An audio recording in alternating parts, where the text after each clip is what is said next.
एकेकाळची गोष्ट आहे. एक राजा आपल्या 12 मुलींसोबत राहत होता. त्या 12 राजकन्या एका मोठ्या घरात एकत्र राहत होते. राजा आपल्या मुलींची खूप काळजी घेत असे आणि जेव्हा त्या रात्री झोपायला जात त्यानंतर त्यांना बाहेर जाण्याची परवानगी नव्हती. पण जेव्हा त्या मुली सकाळी उठत तेव्हा काहीतरी विचित्र होत असे. त्या राजकन्यांच्या चपला जणू कुणीतरी रात्रभर नाचून वापरून ठेवलेल्या वाटत असे. त्या राजाला दररोज आपल्या मुलींसाठी नवीन चपला विकत घेऊन याव्या लागत आणि दुसऱ्याच दिवशी त्या चपला वापरलेल्या असायच्या. राजा किंवा त्यांचे शिपाई कोणालाही या प्रकरणाचा ठाम पत्ता लागत नव्हता. हे कसं शक्य आहे? कशा ह्या चपलांच्या जोड्या एकाच रात्रीमध्ये एवढ्या जुन्या दिसायला लागल्या? महाराज, आम्हालाही काही समजत नाहीये. राजाने एक घोषणा केली.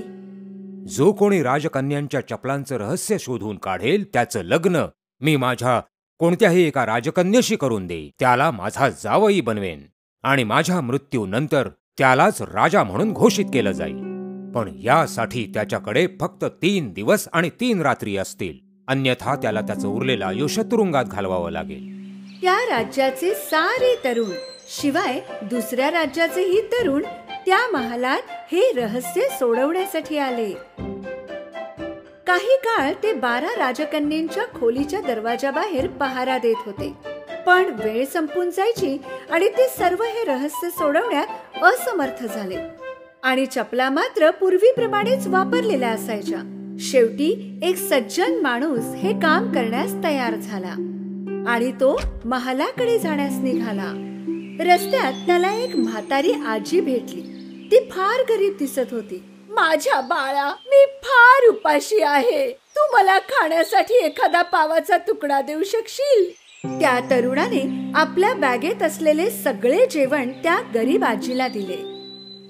ती आजी खूप खुश झाली, कारण याआधी तिथून जो कोणी जात होता त्या लोकांमधलं कुणीही तिला काहीही देत नव्हतं. त्या आजीबाईला वाटलं की हा तरुण बाकी लोकांपेक्षा वेगळा आहे, म्हणून तिने त्याला बदल्यात एक जादूची शॉल दिली. ही जादूची शॉल घे. तू जेव्हा हिला पांघरशील अदृश्य होऊन जाशील.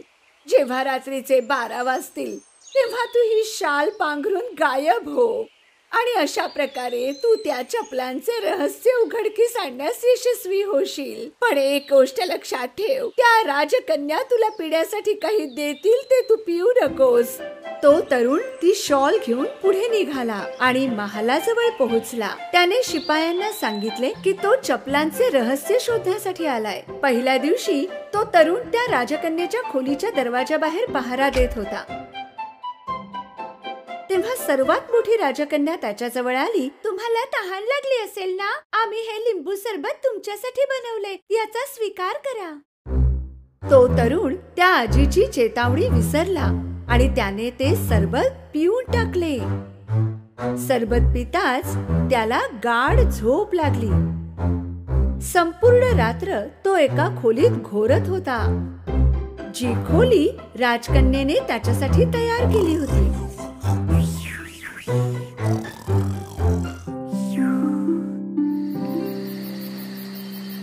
पहाट झाली आणि तो तरुण दचकून उठला. मला तर जादूची शाल पांघरून राजकुमारीच्या खोलीत जायचं होतं. दुसऱ्या रात्री पुन्हा तो दरवाजाच्या बाहेर वाट पाहत उभा होता. यावेळी दुसरी राजकन्या सरबत घेऊन बाहेर आली. त्या तरुणाला पुष्कळ तहान लागली होती आणि तो रात्र होण्याची वाट पाहत होता. काहीही विचार न करता त्याने ते सरबत पिऊन टाकले आणि पुन्हा एकदा तो गाढ झोपी गेला. सकाळी उठल्यावर त्याला आजीबाईची गोष्ट आठवली. पण एक गोष्ट लक्षात ठेव, त्या राजकन्या तुला पिण्यासाठी काही देतील ते तू पिऊ नकोस. नक्कीच राजकुमारीने सरबतामध्ये झोपेचं औषध टाकलं असणार. त्याच क्षणी महाराज तिथे पोहोचले. 2 दिवस उलटून गेले तरी तू अजून रहस्य शोधलं नाही. जर आज रात्रीपर्यंत तू ते शोधू शकला नाहीस तर तुझं उरलेलं आयुष्य तू तुरुंगात घालव. महाराजांनी एवढे बोलून तिथून प्रस्थान केले. त्या तरुणाला आज कुठल्याही परिस्थितीत ते रहस्य शोधायचं होतं. त्या रात्री शेवटच्या वेळी तो तरुण त्या राजकन्येच्या खोलीबाहेर पहारा देत होता. त्यावेळी सर्वात धाकटी राजकुमारी संत्र्याचे सरबत घेऊन बाहेर आली. पण यावेळी तरुण फारच सतर्क होता. जशी ती राजकुमारी आत गेली त्या तरुणाने पूर्ण सरबत एका कुंडीत फेकून दिले. मध्यरात्र झाली. त्या तरुणाने जादूची शाल पांघरली आणि तो गायब झाला. त्याने हळूच दार उघडले आणि आज जे पाहिले ते पाहून तो आश्चर्यचकित झाला. सर्व राजकन्यांनी सुंदर सुंदर गाऊन घातले होते. त्या अतिशय सुंदर नटल्या होत्या. चला जरा पाहून येऊ तो तरुण झोपला की नाही. एका राजकन्येने दरवाजा उघडून बाहेर पाहिले आणि दुसरीने भिंतीला कान लावून ऐकण्याचे प्रयत्न केले. तितक्यात तरुणाच्या लक्षात आले की त्याला घोरण्याचे आवाज काढायला हवे.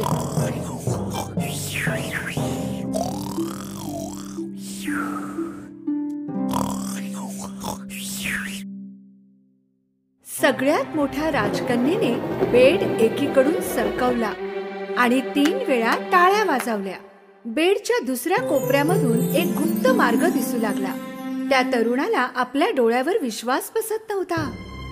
एक एक करून सर्व राजकन्या त्या गुप्त मार्गाने खाली जाऊ लागल्या आणि तो तरुण देखील त्यांचा पाठलाग करू लागला.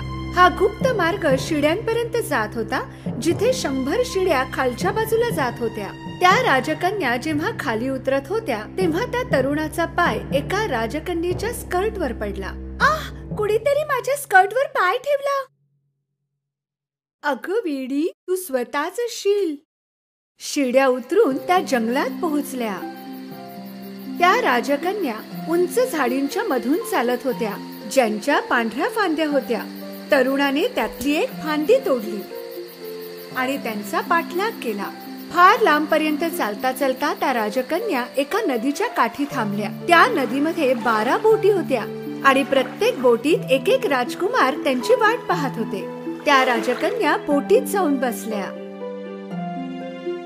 आणि तो तरुण देखील शेवटच्या एका बोटीत बसला. बोट आज थोडी भारी वाटते ना, जणू आणखी सुद्धा कोणी बसला असावा. विचित्र आहे. स्वप्न बघणं बंद कर. नदी पार करून ते सगळे एका विशाल चमकदार महालात पोहोचले आणि त्यांना आतून संगीताचा आवाज ऐकू येत होता. त्या तरुणाने खिडकीतून आत डोकावले. त्याने पाहिले की आत काही लोक नाचत होती. त्या सर्व राजकन्या महालात प्रवेश करताच नाचू लागल्या. त्या नाचता नाचता थकल्या, पण तरी सुद्धा थांबत नव्हत्या आणि म्हणूनच त्यांच्या चपला वापरलेल्या असायच्या. तरुणाने स्वतःची भूक मिटवण्यासाठी टेबलवर ठेवलेला केकचा एक तुकडा उचलून खाल्ला. सर्वात धाकट्या राजकन्येने हे पाहिले. माझा केक हवेत तरंगतोय, जणू कोणी अदृश्य मनुष्य तो खातोय. काहीही बोलू नकोस.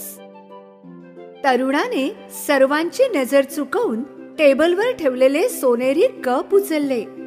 राजकन्या पहाट होईपर्यंत नाचत होत्या. नंतर त्या बोटीत बसून नदी पार करू लागल्या.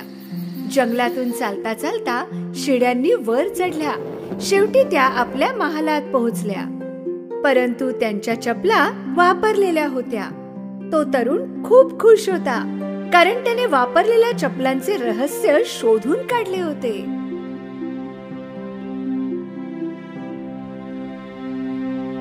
काही वेळानंतर महाराज त्या तरुणाकडे जाऊन उभे राहिले. तुला दिलेली वेळ संपलीये. तू चपलांचं रहस्य शोधू शकलायस का? होय महाराज, मी शोधलंय. आणि मग तरुणाने राजाला संपूर्ण हकीकत सांगितली. राजाला आधी त्याच्या बोलण्यावर विश्वास नाही बसला, पण जेव्हा तरुणाने राजाला पांढरी फांदी आणि सोनेरी कप दाखवला तेव्हा त्यांची खात्री पटली. आणि मग राजाने आपले वचन पूर्ण करण्यासाठी तरुणाला स्वतःच्या पसंतीची राजकन्या निवडण्याची परवानगी दिली. तरुणाने सर्वात धाकट्या राजकन्येशी विवाह करण्याची इच्छा प्रकट केली. त्या 12 राजकन्या थोड्या दुखी होत्या, कारण त्यांचे रहस्य आता सगळ्यांना कळले होते. पण तो तरुण आणि छोटी राजकन्या विवाहबद्ध होऊन आनंदाने आपले